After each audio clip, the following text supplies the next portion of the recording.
Hey guys, if you're having issues with water not coming out of your hydrant, there may be a simple solution. I'll show you that right now. Instead of, replacing your whole hydrant, or worse yet, digging up your yard to get to an issue, I'll show you what could be the problem. And you can have a good working hydrant here with low expense. So, let's get started.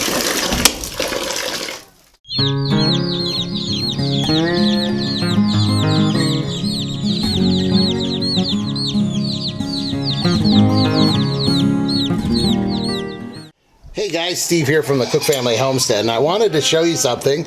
This is my hydrant inside the barn. This is, obviously where we get all our water. Well, the other day, my kids came in and you'd pull up on the handle here and it just wouldn't, no water would come out. And I thought it just needed adjusting, because if you can see right here, on here, there's a set screw here, and what it does is that rod that comes up through here that pulls up your rod inside, pulls this up to let the water out and then plugs it back up. It was moving, but it just wasn't letting the water out. So I thought maybe, hey, the plunger on the bottom here was wore out. So I took this apart, took the head off, and then I pulled up the rod. The plunger here on the bottom, and that was still intact and everything was good there. But here's what happened, and I want to show you because it could be a simple fix for you as well.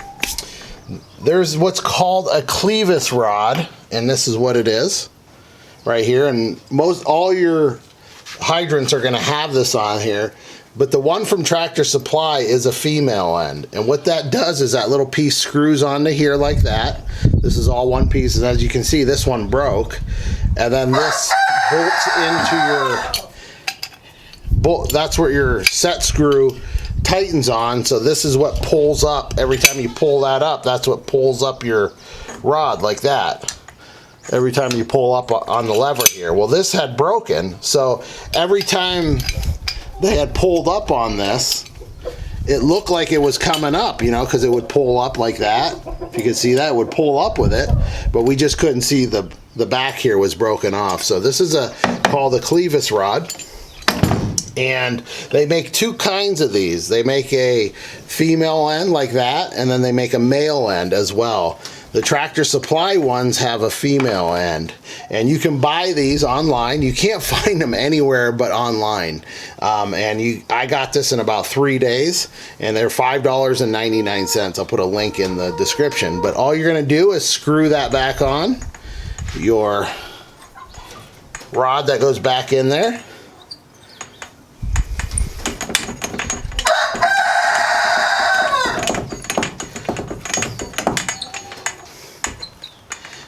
And we'll tighten that on there as well. You don't need to reef it on, but we'll give it a good snug.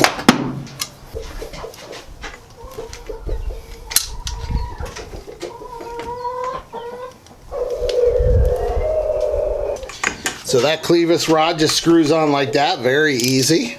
Now we'll put our head back on. Get these tools out of the way here. And as you can see, this clevis rod will just come right back up through the middle here, like that.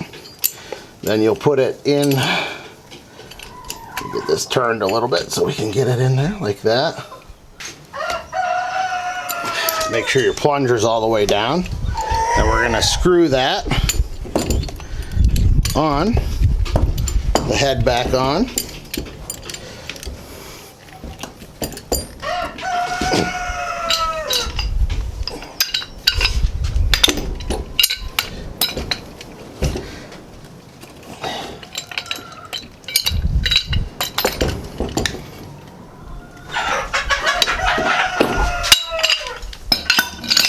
There's a couple things on here. This nut I had loose here, and I couldn't get this nut here. What it does is it tightens. There's a little washer in there that allows the water to come out, but it also tightens your clevis rod. It makes it easier or harder to pull up and down. So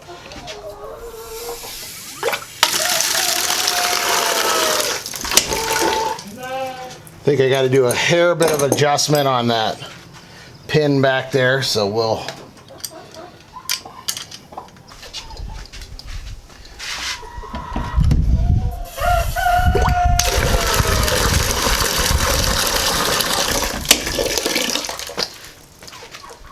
that's a good working hydrant.